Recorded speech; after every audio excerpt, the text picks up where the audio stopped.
আমরা দোয়া করি আল্লাহ পাক আমাদের সবাইকে রমজান মাস পর্যন্ত পৌঁছে দিন এবং রমজান মাসে বেশি বেশি আমল করার তৌফিক এনায়েত করুন, আমিন। রমজান সম্পর্কে এই জন্য কথা বললাম যে রাসূল সাল্লাল্লাহু আলাইহি ওয়াসাল্লাম একটা হাদিসের মধ্যে বলেছেন যে তিন শ্রেণীর ব্যক্তির জন্য ধ্বংস, তিন শ্রেণীর ব্যক্তির জন্য ধ্বংস, লাআনত বা অভিশাপ। এক শ্রেণী হচ্ছে যারা নিজের বৃদ্ধ পিতামাতাকে পেয়েছে কিন্তু পিতামাতার খেদমত করে জান্নাত লাভ করতে পারে নাই, তাদের জন্য ধ্বংস। আর এদের সংখ্যা দিন দিন বাড়ছে, এই জেনারেশনের সংখ্যা দিন দিন বাড়ছে যারা পিতামাতার খেদমত করতে চায় না। দ্বিতীয়ত হচ্ছে সেই শ্রেণীর মানুষ যারা রমজান মাসকে পেয়েছে, রমজান মাসকে পেয়েও তারা নিজেদের গুনাহ মাফ করাতে পারলো না, তাদের জন্য ধ্বংস।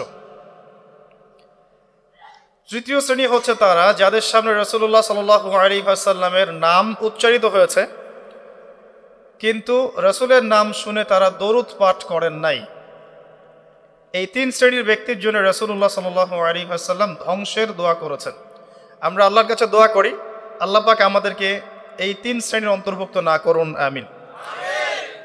এবং আসন্ন রমজানে আমরা যেন রমজানকে কাজে লাগিয়ে আমাদের গুনাহগুলোকে মাফ করাতে পারি, আল্লাহ পাক সেই তৌফিক এনায়েত করুন, আমিন। আমাদের যারা পিতামাতা বেঁচে আছে যাদের, তারা যেন পিতামাতাকে বোঝা মনে না করি, বরং জান্নাতে যাওয়ার মাধ্যম মনে করে তাদের সেবা যত্ন করার মানসিকতা তৈরি করি, আল্লাহ পাক তৌফিক এনায়েত করুন, আমিন। এবং রাসূলুল্লাহ সাল্লাল্লাহু আলাইহি ওয়াসাল্লামের নাম শুনলেই কমপক্ষে সাল্লাল্লাহু আলাইহি ওয়াসাল্লাম এই কথাটা বলার অভ্যাস গড়ে তুলি, আল্লাহ কবুল করুন, আমিন। রমজানকে কাজে লাগানোর জন্যে আগে থেকেই প্রস্তুতির প্রয়োজন আছে। যে ব্যক্তি নামাজ পড়ে না 5 ওয়াক্ত, রমজানের প্রথম দিনেই সে 5 ওয়াক্ত নামাজে হয়ে যাবে, এটা কিন্তু ডিফিকাল্ট। এই জন্য এখন থেকেই নামাজের চর্চা করতে হবে। রমজানে কয়েকটা কাজ খুব বেশি বেশি গুরুত্ব দিয়ে করবেন। 1 নাম্বার, জামাতের সাথে 5 ওয়াক্ত সালাত পারা যাবে ইনশাআল্লাহ। 2 নাম্বার, নিজের মালের যাকাত দিয়ে দিবেন। এটা কি ব্যবসায়িক সমিতির উদ্যোগে প্রোগ্রাম? নিজেদের মালের যাকাত হিসাব করে মুফতি সাহেবদের কাছে যাবেন, কওমি উলামায়ে কেরামের কাছে যেতে পারেন, গিয়ে যাকাতের আপনার নিসাব হিসাব করে নেবেন যে আপনার কতটুকু যাকাত এসেছে। এবং এটা দেওয়ার সবচেয়ে উত্তম সময় হচ্ছে রমাদান মাস। যাকাতগুলো দিয়ে দিবেন, আল্লাহ পাক তৌফিক দান করুন। সাদাকাতুল ফিতর দিবেন রমজান মাসে। তারাবির সালাত অবশ্যই অ্যাটেন্ড করবেন, তারাবির সালাত মিস করবেন না। পরিবারের ব্যক্তিদেরকে একসাথে নিয়ে ইফতার করবেন, আলাদা আলাদা করে করবেন না। বেশি থেকে বেশি মানুষকে ইফতার করাবেন, সামাজিকভাবে, রাষ্ট্রীয়ভাবে, সংগঠনের উদ্যোগে বা ব্যক্তিগত পর্যায়ে বেশি থেকে বেশি মানুষকে ইফতার করাবেন। এবং কোরআনুল কারীমকে বেশি সময় দিবেন। প্রতিদিন অন্তত পক্ষে 1 পারা করে তেলাওয়াত করবেন। যারা হাফেজ কোরআন তারা পুরো কোরআন হিফজ আবার চর্চা করবেন। যারা আরও বড় লেভেলে আছেন কোরআন গবেষণা করবেন। 5 ওয়াক্ত নামাজের পরে একটা করে হাদিস পড়ার চেষ্টা করবেন মসজিদের মধ্যে। আসর থেকে মাগরিব এই সময়টুকুর মধ্যে, আসরের নামাজের পরে মসজিদ ভিত্তিকভাবে দার্সের ব্যবস্থা করবেন, তালিমের ব্যবস্থা করবেন। 30 দিন 30টা আলাদা আলাদা টপিকে কথা হবে, জনগণ জানতে পারবে। পারা যাবে? ব্যবসায় এই মাসে খুব বেশি লাভের চেষ্টা করবেন না, পরকালীন লাভের চেষ্টা করবেন। সিন্ডিকেট করে দ্রব্যমূল্যের দাম বাড়িয়ে দিবেন না, চেষ্টা করবেন মানুষকে আরও সহজ করে দেওয়ার জন্যে। যারা খাবারের ব্যবসা করেন রমজান মাসে বেশি বেশি মানুষকে খাবার খাওয়াবেন, আল্লাহ বরকত দিবে ইনশাআল্লাহ। কাপড়ের ব্যবসা করেন, বেশি থেকে বেশি মানুষকে কাপড় দান করবেন রমজান মাসে। রমজানে মুসলিমদের নিত্য প্রয়োজনীয় যে দ্রব্যগুলো আছে এগুলো যারা বিক্রি করেন তাদের প্রতি অনুরোধ থাকবে যে কৃত্রিম সংকট সৃষ্টি করে দাম বাড়াবেন না, বরং মানুষের জন্য সহজ করে দিবেন। আল্লাহ আপনার রিজিকে বরকত দেবে ইনশাআল্লাহ। বিশ্বের প্রায় প্রতিটা মুসলিম কান্ট্রিতেই রমজান মাসে দ্রব্যমূল্যের দাম নিয়ন্ত্রণে থাকে, কমে যায়, ইল্লাল বাংলাদেশ ছাড়া। কিন্তু আমরাই 90% মুসলিমের দেশ, এই মাস লাভের মাস, পরকালীন লাভের মাস, দুনিয়ার লাভের মাস নয়। বরং রমজান আসার আগেই পুরো মাসের বাজার এবং ঈদের শপিং করে ফেলে দিবেন। রমজান মাসে বেশি বেশি মার্কেটে যাবেন না এবং স্ত্রী সন্তানদেরকেও বেশি বেশি মার্কেটে যেতে দিবেন না। বরং এই মাসে পর্দা আরও বজায় রাখার চেষ্টা করবেন। রাস্তার মোড়ে মোড়ে যে হোটেলগুলো থাকে, ঘোমটা হোটেল, এই হোটেলের মালিকদের প্রতি নসিহত থাকবে যে আল্লাহকে ভয় করেন। হোটেলের বাইরে লিখে দিবেন, মুসলিমদের জন্য খাওয়া আমার হোটেলে জায়েজ নাই। এটা করবেন, ঘোমটা না দিয়ে ওখানে লিখে দিবেন যে আপনি মুসলিম হয়ে থাকলে আল্লাহকে ভয় করুন, আমার হোটেলে মুসলমানদের জন্য আলাদা করে খাওয়ার কোনো জায়গা নাই রোজা রাখা অবস্থায়। সেলুনে আছেন যারা, সেলুনে লিখে দিবেন রমজান মাসে আমি দাড়ি কাটি না, কমপক্ষে লিখে দিবেন যে আমার দোকানে দাড়ি শেভ করা হয় না। রমজান মাসে আল্লাহওয়ালা হয়ে যান, লাআল্লাকুম তাত্তাকুন, তাকওয়া অবলম্বন করতে হবে। কিছু টিপস বলে দিলাম। সবচেয়ে বড় কথা হচ্ছে মানসিক প্রস্তুতি। রমজান আসতে যাচ্ছে, একটা মানসিক প্রিপারেশন। এই রমজানের 30টা দিন আমি প্রত্যেকটা দিনকে কাজে লাগাবো। প্রতিটা দিন আমি কোরআনের কিছু অংশ পড়ব, হাদিস কিছু পড়ব, দুটা কথা মানুষকে দাওয়াত দিব, ইফতার করাবো মানুষকে, সাধ্যমতো দান সাদাকা করব, তারাবির সালাতে হাজির হব, কোরআন খতম দিব। এই কাজগুলো করতে কি সরকার বাধা দিবে? প্রশাসন বাধা দিবে? এগুলো আমাদের হাতে আছে। আল্লাহ পাক আমাদের সবাইকে তৌফিক এনায়েত করুন, আমিন। আর এই রমজান মাসে বেশি বেশি খাওয়া এবং দুনিয়াবি কাজে অপচয় করবেন না। সারাদিন রোজা রেখে যদি ইফতার করতে 20টা আইটেম নিয়ে বসি আমাদের পুরান ঢাকার মানুষের মতো, তাহলে অবস্থা খারাপ। রমজানের আধ্যাত্মিকত্ব নষ্ট হয়ে যাবে। কথা কি বুঝতে পারছেন? রোজা রেখেছে আলহামদুলিল্লাহ, ইফতার করার জন্য কি 20টা আইটেমের দরকার আছে? 10টা আইটেমের দরকার আছে? এই যত বেশি ইফতারে খাবে মানুষ তত বেশি সে অসুস্থ হয়ে যাবে এবং তারাবি অন্যান্য ইবাদতগুলো ঠিক মতো করতে পারবে না। আমাদের ক্ষেত্রে দেখা যায় যে সেহেরি আর ইফতারে আয়োজন দেখলে মনে হয় এটা আমার জীবনের শেষ খাওয়া হবে না। কথা বুঝতে পারছেন? তো এই স্বভাবগুলোকে চেঞ্জ করতে হবে। আল্লাহ পাক তৌফিক ইনায়েত করুন, আমিন। এবার আসেন, মেরাজে যাওয়ার আগে আমরা রাসূলুল্লাহ সাল্লাল্লাহু আলাইহি ওয়াসাল্লামের জীবনীর সামন থেকে আসতে চাই। আর আমি যে কথাটা বলতে চেয়েছিলাম সেটা হচ্ছে রমজান আসার আগেই নবী সাল্লাল্লাহু আলাইহি ওয়াসাল্লামের জীবনী একবার পড়ে শেষ করবেন, ওয়াদা করেন। হাত উঁচু করেন, হাত নামান। সবচাইতে সেরা বই আমার কাছে জীবনীর উপরে, নবী সাল্লাল্লাহু আলাইহি ওয়াসাল্লামের জীবনীর উপরে অনেক বই আছে, তবে আমার কাছে মনে হয় সবচেয়ে বেস্ট বইটা হচ্ছে আর রাহিকুল মাখতুম। নাম মনে থাকবে?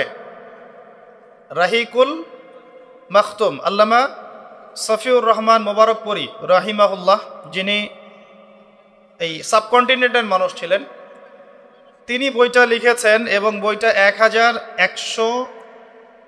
1182টা বইয়ের মধ্যে প্রথম স্থান অধিকার করেছে। 1182টা বা 83টা বইয়ের মধ্যে এই বইটা প্রথম স্থান অধিকার করেছে এই সৌদি আরবের কম্পিটিশনে। তো এই বইটার যে প্রাণবন্ত সিরাতের বই আমি আসলে পড়িনি, আর অনেক সিরাতের বই আছে এবং আমি অনুরোধ করব সিরাতের বেশি বেশি বই কিনবেন। একটা সিরাতের বইয়ে সব তথ্য হয়তো থাকবে না, এখানে ভেরিয়েশন আনতে হবে আপনাকে। বিভিন্ন সিরাতের বই কিনবেন, কিন্তু আর রাহিকুল মাখতুম বইটা মাস্ট বি পড়ার চেষ্টা করেন। রমজান মাস আসার আগেই বইটা শেষ করবেন, ওয়াদা করেন ইনশাআল্লাহ। আল্লাহ পাক তৌফিক দান করুন। এবং রমজান মাস আসার আগেই কোরআন তেলাওয়াত শিখে নেবেন, ওয়াদা করেন। আগামীকাল থেকেই প্রয়োজনে স্থানীয় মসজিদের যিনি ইমাম আছেন বা মুয়াজ্জিন সাহেব আছেন বা মাদ্রাসা শিক্ষকরা আছেন তাদের কাছে যাবেন। 1 থেকে 2 মাসের বেশি সময় লাগার কথা না আপনার তাজবিদ শিখতে। সবার তো শিখলেই বিশুদ্ধ হয়ে যাবে না। পড়তে পড়তে পড়তে পড়তে একটা পর্যায়ে আপনার মুখের মধ্যে জড়তা আল্লাহ কাটিয়ে দিবে, তখন আপনি ইনশাল্লাহ ফ্লুয়েন্টলি পড়তে পারবেন। কিন্তু শিখতে, নিয়মকানুনগুলো শিখতে 1 থেকে 2 মাসের বেশি লাগার কথা না। আর আমি জানি আপনারা জীবনে অনেক কিছুই পড়েছেন, আপনারা জীবনে এসএসসি, এইচএসসি, অনার্স মাস্টার সব করেছেন। BBA করেছেন, ডক্টরেট ডিগ্রি অর্জন করেছেন, মেডিকেল সায়েন্স পড়েছেন, কঠিন কঠিন সাবজেক্ট পড়েছেন, বাংলা সাহিত্য পড়েছেন, উপন্যাস পড়েছেন, শরৎচন্দ্র, বঙ্কিমচন্দ্র, হুমায়ুন আহমেদ সব পড়ে শেষ করে ফেলেছেন। রবীন্দ্র নজরুল তো শেষ আগেই। ইংরেজিতে অনার্স করছেন, ইকোনমিক্সে অনার্স করছেন, ম্যানেজমেন্ট পড়ছেন, অ্যাকাউন্টিং পড়ছেন, কঠিন সাবজেক্ট পড়ছেন, ফিজিক্স কেমিস্ট্রি পড়ছেন, বায়োলজি পড়ছেন, কিন্তু 1-2 মাস 3 মাসের মধ্যে আপনি কোরআন শিখতে পারবেন না, এটা আসলে বিশ্বাসযোগ্য নয়। এই ক্যাপাবিলিটি আল্লাহ পাক আপনার মস্তিষ্কে দিয়েছেন, আল্লাহর ওয়াস্তে আপনি কাজে লাগান, ইনশাল্লাহ পরকালে আপনি সফল হবেন। রমজান আসার আগেই শিখতে হবে এই কারণে, যাতে রমজানের প্রথম দিন থেকে আপনি তেলাওয়াত করতে পারেন, ডেইলি 1 পারা। পারা যাবে ইনশাল্লাহ? এই কোরআন কার উপর নাজিল হয়েছে? মুহাম্মদ সাল্লাল্লাহু আলাইহি ওয়াসাল্লামের প্রতি। কখন নাজিল হয়েছে আমাকে বুঝতে হবে। একটু বসেন, রিল্যাক্স হন, আমাকে দেখা না গেলে কোনো সমস্যা নেই, আমার কথাগুলো শুনেন। আর আমি তো জামাই না যে আমাকে দেখতেই হবে। তো নবী সাল্লাল্লাহু আলাইহি ওয়াসাল্লাম যে সময়ে তার উপরে কোরআন নাজিল হয়েছে, এই সময়টা একটু বুঝতে হবে। ওই যুগটাকে বলা হয় কি? আইয়ামে জাহিলিয়াত, মানে কি? অন্ধকারাচ্ছন্ন যুগ। ওই যুগে মৌলিকভাবে অনেক সমস্যা ছিল, কিন্তু মোটা দাগে 5টা সমস্যা ছিল। কয়টা? 5টা। এখান থেকে আমি মেরাজের দিকে যাব ইনশাআল্লাহ। 5টা মৌলিক সমস্যা ছিল। 5টা সমস্যার প্রথম হচ্ছে শিরক। ওই যুগের মানুষরা আল্লাহর সাথে শিরক করত। তারা মূর্তি পূজা করত, তারা মাধ্যম পূজা করত, তারা কবর পূজা করত, তারা মৃত ব্যক্তির পূজা করত, তারা প্রকৃতির পূজাও করত কোনো কোনো ক্ষেত্রে। আর অল্প কিছু মানুষ ছিল নাস্তিক, অল্প কিছু, খুব বেশি না। এই যে শিরকের এই সমস্যাটা এখনকার বিশ্বের মধ্যে নাই। আচ্ছা, দ্বিতীয় সমস্যা ছিল রিবা বা সুদ। তাদের ম্যাক্সিমাম মানুষ সুদ ভিত্তিক অর্থনীতির সাথে জড়িত ছিল। এই সমস্যাটা কি এখনকার বিশ্বে নাই? তো দ্বিতীয় সমস্যা ছিল রিবা, যেটা এখনকার বিশ্বের অন্যতম মৌলিক সমস্যা। আপনি যদি বিশ্বের অর্থনীতির দিকে তাকান, আপনি দেখবেন বিশ্বের পুরো অর্থনৈতিক সিস্টেমটা সুদ ভিত্তিক। কেউ এর বাইরে নয়, কেউই বাইরে নয়। আমরা এমন একটা যুগে বাস করছি যেখানে কেউ যদি সুদ থেকে বাইরে থাকতে চায়, যে আমি মোটেই খাবো না, একবারেই খাবো না, টোটালি খাবো না, তারপরেও তার গায়ের মধ্যে সুদের ছিটা ফোটা লাগবে। কথা বুঝতে পারছেন? এটা সেই যুগ। কিভাবে লাগবে সেটা সম্পর্কে জানার জন্য রিবা কেন্দ্রিক যে বইগুলো আছে, আল্লামা তাকি উসমানীর বই আছে, ইনশাআল্লাহ আগামীতে এটার উপর বিস্তারিত আলোচনা আসবে। এগুলো পড়েন এবং শোনেন, ইনশাআল্লাহ কাজে দিবে। শুধু এতটুকু বলবো, যে খায়, যে দেয়, যে সাক্ষী থাকে এবং যে লিখে রাখে, উভয়কেই, এই 4 শ্রেণীর মানুষকেই নবী সাল্লাল্লাহু আলাইহি ওয়াসাল্লাম সমান অপরাধী বলেছেন। পুরো সিস্টেমটার মধ্যে এগুলো পড়ে যাবে। এমনকি যদি দেখেন আমি খাচ্ছি না, একটা ফ্ল্যাট বাসায় ভাড়া আছে, এই বাসা যে করেছে সে সুদের লোন নিয়ে করেছে, আমার ভাড়ার টাকা থেকে সে লোন শোধ করে, পরোক্ষভাবে আমিও সুদের সাথে জড়িত আছি। এটা সেই যুগ যেখানে আপনি বেঁচে থাকতে চাইলে পারবেন হয়তোবা, যদি আপনার তাকওয়া অনেক উঁচু লেভেলের হয়, কিন্তু ধুলি কণা আপনার গায়ে লাগবেই, আপনি বাঁচতে পারবেন না। তৃতীয় সমস্যা ছিল মাদক। আইয়ামে জাহিলিয়াতের তৃতীয় সমস্যা ছিল মাদক। এখনকার বিশ্বের দিকে আপনি তাকান, আপনি দেখবেন ম্যাক্সিমাম যুব সমাজ এই সমস্যায় নিপতিত আছে, আছে না? সেম সমস্যা। চতুর্থ সমস্যা ছিল নারীর অবমাননা। এটা সম্পর্কে বলার আমার কোনো প্রয়োজন নাই, যথেষ্ট বলেছি এই পর্যন্ত আমি। নারীকে যেভাবে আজকে আমরা পণ্যের ন্যায় ব্যবহার করছি, এটা আইয়ামে জাহিলিয়াতের সেই বন্যতাকেও হার মানিয়েছে। 5 নম্বর সমস্যা ছিল গোত্রীয় দ্বন্দ্ব, গোত্রীয় রক্তক্ষয়ী সংঘাত। এই 5টা ছিল মৌলিক সমস্যা। এখন আপনি আপনার সমাজ এবং বিশ্বের দিকে তাকিয়ে দেখেন এই 5টা সমস্যা আছে কি নাই? আছে। এরকম একটা যুগে জন্ম নিয়েছেন প্রিয় নবী মুহাম্মদ রাসূলুল্লাহ সাল্লাল্লাহু আলাইহি ওয়াসাল্লাম। এরকম সমাজে থেকেও তিনি কখনো পাপের ধার কাছেও যান নাই। বলেন সুবহানাল্লাহ। এরকম একটা সমাজে থেকেও যখন তিনি নবী হননি, তখনও পাপের ধার কাছেও তিনি যান নাই। তিনি কখনো শিরক করেননি, কখনো মূর্তি পূজা করেননি, কখনো রিবা খাননি, আর বাকি বিষয়গুলো ধার কাছেও যাননি। বরং তিনি হিলফুল ফুজর তৈরি করেছিলেন যাতে করে সমাজের এই অসঙ্গতিগুলো দূর করা যায়। এটা তো আপনারা জানেন। এরপর তিনি নবী হলেন 40 বছর বয়সে। প্রথম কোন আয়াত নাজিল হয়েছিল? সূরা আলাকের প্রথম 5 আয়াত আল্লাহ পাক প্রথমে পড়তে বলেছেন, ইকরা বিসমি রাব্বিকাল্লাযী খালাক খালাকাল ইনসানা মিন আলাক ইকরা ওয়া রাব্বুকাল আকরাম আল্লাযী আল্লামা বিল কলম আল্লামাল ইনসান মা লাম ইয়ালাম। এখানে প্রথম কথাটা হচ্ছে পড়ুন। আল্লাহ পাক প্রথমে বললেন না সুদ খেও না, শিরক করো না, মাদক সেবন করো না, জেনার ধার কাছেও যেও না। আল্লাহ পাক এগুলো কিছুই বললেন না। এমনকি আল্লাহ এটাও বললেন না সুবহানাহু ওয়া তাআলা যে নামাজ আদায় করো, যাকাত দাও, রমজান মাসে সাওম রাখো। আল্লাহ পাক কি বললেন? পড়ুন। আপনার জীবনের প্রথম ফরজ হচ্ছে পড়াশোনা করা। আমাদের জীবনের প্রথম ফরজ হচ্ছে পড়াশোনা করা।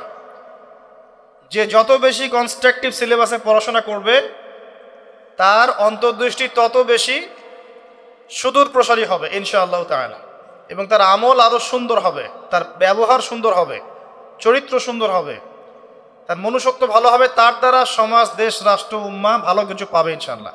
অশিক্ষিত মূর্খ জনগণকে দিয়ে রাষ্ট্রের কোনো কাজ নাই, আছে? তবে শিক্ষাটা হতে হবে এমন জ্ঞান, ইকরা বিসমি রাব্বিকাল্লাযী খালাক, পড়ুন আপনার সেই রবের নামে যিনি আপনাকে সৃষ্টি করেছেন। যে জ্ঞান আপনাকে আপনার স্রষ্টা, ওদের ভাষা ব্যবহার করে বলছি, আপনার ইলাহ আল্লাহর দিকে নিয়ে যাবে, সেটাই প্রকৃত জ্ঞান।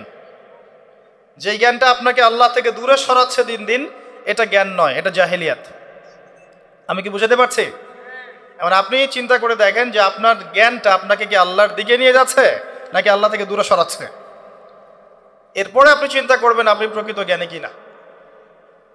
কেউ যদি অক্সফোর্ড, কেমব্রিজ, হার্ভার্ড থেকে পাশ করে আসে, এসে বলে যে পর্দা এটা সেকেলে প্রথা, ওই যুগে চলতো এই যুগে চলে না, এই ব্যক্তিকে আমরা জ্ঞানী বলতে পারি না। কেউ যদি বাইরে থেকে বড় ডিগ্রি এসে বলে যে ইসলাম আসলে এই যুগে চলে না ওই যুগে চলতো, সুদের মধ্যেই আছে অগ্রগতি আর প্রগতি,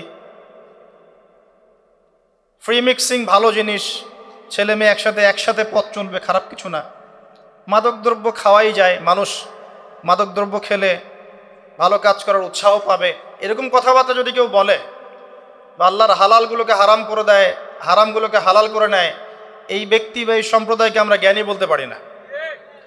কারণ তাদের জ্ঞান তাদেরকে আল্লাহ থেকে দূরে সরিয়ে দিয়েছে। ইকরা বিসমি রাব্বিকাল্লাযী খালাক, পড়ুন আপনার সেই রবের নামে যিনি আপনাকে সৃষ্টি করেছেন। খালাকাল ইনসানা মিন আলাক, যিনি মানুষকে সৃষ্টি করেছেন জমাট বাঁধা রক্তপিণ্ড থেকে। ইকরা ওয়া রাব্বুকাল আকরাম, পড়ুন আপনার রব মহামান্বিত। আল্লাযী আল্লামা বিল কলম, যিনি আপনাকে কলম দ্বারা জ্ঞান শিক্ষা দিয়েছেন। মানুষ জ্ঞান অর্জন করতে পারেনি, প্রথমে আল্লাহ মানুষকে জ্ঞান শিখিয়েছেন। এটাকে বিশ্বাস করেন? ওয়াল্লামা আদামাল আসমাআ কুল্লাহা, আমি আদমকে সমস্ত নাম শিক্ষা দিয়েছি। কে শিক্ষা দিয়েছেন? আদম আলাইহিস সালামের কি জ্ঞান ছিল? আমাদের জ্ঞান ছিল? আল্লাহ শিখিয়েছেন। আল্লামাল ইনসান মা লাম ইয়ালাম, মানুষকে সেই জ্ঞান শিক্ষা দিয়েছেন যা মানুষ জানতো না। এই আয়াত নিয়ে নবী সাল্লাল্লাহু আলাইহি ওয়াসাল্লামের নবুয়তের জিন্দেগি শুরু হলো। কত বছর জিন্দেগি ছিল নবুয়তের জিন্দেগি? বলতে পারবেন? 23 বছর। 23 বছর। আমরা কিন্তু লেকচারের শেষে একটা কুইজ কন্টেস্ট করব ইনশাআল্লাহ। 5টা থেকে 10টা প্রশ্ন করব ইনশাআল্লাহ। 10 জনকে আমরা পুরস্কৃত করব ইনশাআল্লাহ তাআলা। মনোযোগের সাথে লেকচার শুনবেন। এরপর নবী সাল্লাল্লাহু আলাইহি ওয়াসাল্লামের নবুয়তের জিন্দেগি শুরু হলো। 23 বছর। কত বছর? তার মধ্যে প্রথম 13 বছর হচ্ছে মক্কায়, আর পরের 10 বছর কোথায়? মদিনায়। খুব সংক্ষিপ্ত আকারে বলছি, প্রথম 3 বছর নবী সাল্লাল্লাহু আলাইহি ওয়াসাল্লাম গোপনে দাওয়াত দিয়েছেন। কিভাবে? একদম গোপনে গোপনে, প্রথমে বাড়ির লোকজনকে, তারপর নিকট আত্মীয় যারা তাদেরকে, তারপর যাদের সাথে সম্পর্ক ভালো ক্লোজ তাদেরকে, এরপর আস্তে আস্তে আমভাবে। এটাই দাওয়াতি কাজের সুন্নাহ। এরপর চতুর্থ থেকে দশম এই সময়টুকুতে তিনি প্রকাশ্যে দাওয়াত শুরু করেছিলেন, তার সম্প্রদায়কে দাওয়াত দিলেন। যারা তার কথা বিশ্বাস করলো না, বেশিরভাগ মানুষই কুফরি করল, বরং তারা ইসলাম যারা কবুল করেছে এদের উপরে নির্যাতন শুরু করলো। নির্যাতনের মাত্রা দিন দিন বাড়তে থাকলো। যখন হামজাহ এবং ওমর রাদিয়াল্লাহু আনহুমা তাদের মতো কিছু সাহাবী ইসলাম কবুল করলেন, ইসলাম তখন শক্তিশালী হওয়া শুরু করলো। তারপরেও নির্যাতনের মাত্রা বাড়তে থাকলো। এক পর্যায়ে সাহাবীরা হিজরত করলেন আবিসিনিয়ায়। কোথায়? আবিসিনিয়ায়। প্রথম হিজরত মদিনায় হয়নি, প্রথম হিজরত আবিসিনিয়ায়। এটা হচ্ছে ইথিওপিয়ার পাশে, এখনকার মানচিত্রে ইরিত্রিয়া নামে একটা জায়গা আছে, দেখেছেন কখনো? বিশ্বের ম্যাপ দেখেছেন কখনো? বিসিএস কোচিং যারা করছেন তাদের তো জানার কথা। ইরিত্রিয়া ছিল সেই জায়গা যেখানে হিজরত করেছিলেন সাহাবীরা। সেখানে একজন বাদশাহ ছিলেন, তার নাম বাদশাহ নাজাশী। তিনি একজন খ্রিস্টান ছিলেন, কিন্তু ভালো খ্রিস্টান ছিলেন, সৎ। তিনি মুসলিমদেরকে আশ্রয় দিয়েছিলেন এবং তার রাজ্যে মুসলিমরা নিরাপদে ছিল, বসবাস করেছে দীর্ঘদিন। পরবর্তীতে এই বাদশাহ নাজাশী ইসলাম কবুল করে মুসলিম হন। মারা গেলে নবী সাল্লাল্লাহু আলাইহি ওয়াসাল্লাম তার গায়েবানা জানাজার নামাজও পড়েছেন। এরপরে কুরাইশদের অত্যাচার পর্যায়ে নবী সাল্লাল্লাহু আলাইহি ওয়াসাল্লাম তায়েফে হিজরত করেন, চেষ্টা করেন তায়েফবাসীকে বোঝানোর জন্য। তায়েফের লোকজন সাড়া দেয়নি, উল্টা নবী সাল্লাল্লাহু আলাইহি ওয়াসাল্লামকে রক্তাক্ত করেছিল। তিনি ফিরে আসেন মক্কায়। আবারও মক্কায় ফিরে আসার পরে অল্প দিনের ব্যবধানে, বেশি দিন না, মাত্র অল্প দিন, 3 দিন 7 দিন, কেউ বলেছে 3 মাস, এইটুকু ব্যবধানে প্রথমে চাচা আবু তালেব, তারপরে স্ত্রী খাদিজা রাদিয়াল্লাহু আনহা, তারা ইন্তেকাল করেন। এবং নবী সাল্লাল্লাহু আলাইহি ওয়াসাল্লামের এই শেষ আশ্রয়স্থল আবু তালেব, সেটাও শেষ হয়ে যায়। তার স্ত্রী খাদিজা রাদিয়াল্লাহু আনহা আল্লাহর কাছে চলে যান। এই সময়টাতে নবী সাল্লাল্লাহু আলাইহি ওয়াসাল্লাম প্রচণ্ড মানসিক কষ্টে ছিলেন। আল্লাহ পাক এইরকম একটা সময়ে মেরাজের ঘটনা ঘটিয়েছে, বলেন সুবহানাল্লাহ। আল্লাহ রাব্বুল আলামিন তাকে পুরো মানসিক সমস্ত কষ্ট থেকে ফারেক করে আল্লাহ পাকের সমস্ত কুদরত দেখিয়েছেন মহাবিশ্বে নিয়ে গিয়ে। যদিও বা তার আগের 3 বছর সাহাবীদেরকে বয়কট করা হয়েছিল। 3 বছর গাছের ছাল পাতা খেয়ে সাহাবীরা থেকেছেন শিয়ারে আবু তালেব নামক জায়গায়। এরপর বয়কট তুলে নেওয়া হয়। তারপর এই আমুল হুজন আসে। এর পরের বছর ইয়াসরিব বা মদিনা থেকে 6 জন যুবক এসে ইসলাম কবুল করে, বলেন সুবহানাল্লাহ। তাদের নেতা ছিলেন আসাদ বিন জুরারাহ রাদিয়াল্লাহু আনহু। তিনি ফিরে যান মদিনায়। পরের বছর আবার 6 জনকে নিয়ে আসেন, টোটাল 12 জন। এই 12 জন মুসলিম হয়ে আবার মদিনায় ফিরে যান। এই 12 জনের সাথে আল্লাহর নবী সাল্লাল্লাহু আলাইহি ওয়াসাল্লাম একজন সাহাবীকে পাঠিয়ে দেন দায়ী হিসেবে। তার নাম মুসআব বিন উমাইর রাদিয়াল্লাহু আনহু। মুসআব বিন উমাইর রাদিয়াল্লাহু আনহু। প্রশ্ন কিন্তু আসবে, ভালো করে মনে রাখতে থাকেন। এরপরে মুসআব বিন উমাইর রাদিয়াল্লাহু আনহু এই 12 জন সাহাবীর সাথে যান মদিনায়। মদিনার আগের নাম ছিল ইয়াসরিব। কি নাম? ইয়াসরিব। এর পরের বছর মোট 75 জন, 73 জন পুরুষ আর 2 জন নারী, আওস এবং খাজরাজ গোত্রের, তারা আসেন। এসে নবী সাল্লাল্লাহু আলাইহি ওয়াসাল্লামের হাতে হাত রেখে বায়াত করেন। মহিলারা হাতে হাত রাখে নাই, পুরুষেরা হাতে হাত রেখেছিল। আমাদের নবীজি মহিলাদের হাতে কখনো হাত রেখে বায়াত করার নাই। এখন অনেক ভণ্ড পীর দেখা যায় মহিলাদের হাতে হাত রেখে বায়াত করাচ্ছে। মহিলারা হাত ধরে বায়াত করাতে হয়? মহিলারা মৌখিক বায়াত করবে। তো 75 জন সাহাবী এসে ইসলাম কবুল করে আবার চলে যান মদিনায়। এই যে 75 জন ইসলাম কবুল করলেন, মদিনার বিশাল একটা জনগোষ্ঠী, কিন্তু 75 জন কম নয়, কারণ ওইখানে জনসংখ্যা এত বেশি ছিল না। তারপরের বছর নবী সাল্লাল্লাহু আলাইহি ওয়াসাল্লাম নিজে এবং সাহাবীরা সবাই গিয়ে হিজরত করেন মদিনায়। কথা বুঝতে পারছেন? এই যে নতুন একটা রাষ্ট্রের জন্ম হলো, মক্কা থেকে সবাই এখন মদিনায়। মক্কায় ঘরবাড়ি ছেড়ে দিয়ে নিঃস্ব হাতে, খালি হাতে, আল্লাহর উপর তাওয়াক্কুল করে ওখানে আনসারী সাহাবীরা তাদেরকে বরণ করে নিলেন। এমনভাবে বরণ করলেন যে কারো যদি 2টা জমি থাকে একটা জমি দিয়ে দিয়েছে, কারো 2টা বাড়ি থাকলে একটা বাড়ি দিয়ে দিয়েছে। এমনভাবে বরণ করে নেন। নতুন রাষ্ট্র হলো, নবী সাল্লাল্লাহু আলাইহি ওয়াসাল্লাম সেখানে মদিনা সনদ করলেন, ওখানকার ইহুদিদের সাথে চুক্তি হলো, ওখানকার জনগণের সাথে চুক্তি হলো এবং আমরা শান্তিপূর্ণ একটা রাষ্ট্র পেলাম। এরপর নবী সাল্লাল্লাহু আলাইহি ওয়াসাল্লাম সেখানে অর্থনীতি সমৃদ্ধ করতে লাগলেন, সামরিক বাহিনী সমৃদ্ধ করতে লাগলেন, অস্ত্রশস্ত্র সব কিছু হতে লাগলো, একটা রাষ্ট্রের যা যা প্রয়োজন সব কিছু সেখানে হতে লাগলো। এক পর্যায়ে আবু সুফিয়ানের বাণিজ্যিক কাফেলাকে আক্রমণকে কেন্দ্র করে বদরের যুদ্ধ হয়ে গেল। আর এই বদরের যুদ্ধে আমরা অল্প সংখ্যক সৈন্য নিয়ে বড় বাহিনীর বিরুদ্ধে জয়লাভ করলাম। ইসলামের ইতিহাসে প্রথম সশস্ত্র যুদ্ধ। কথা বুঝতে পারছেন? এর পরের বছর হলো উহুদ, যে যুদ্ধে আমরা প্রায় জিতে গিয়েছিলাম। আমাদের একটা ভুলের কারণে সাময়িক বিপর্যয়ের সম্মুখীন হলাম। আমরা উহুদের সাময়িক বিপর্যয়ের সম্মুখীন হলাম, 70 জন সাহাবী শহীদ হয়ে গেল। আমাদের নবীজি স্বয়ং নিজেও সেই যুদ্ধে মার খেয়েছেন একটা ভুলের কারণে। সেখান থেকে নামবে না, সাহাবীরা কয়েকজন নেমে এসেছিলেন, ব্যাস পুরো দেখবেন, সব বলে দেব না।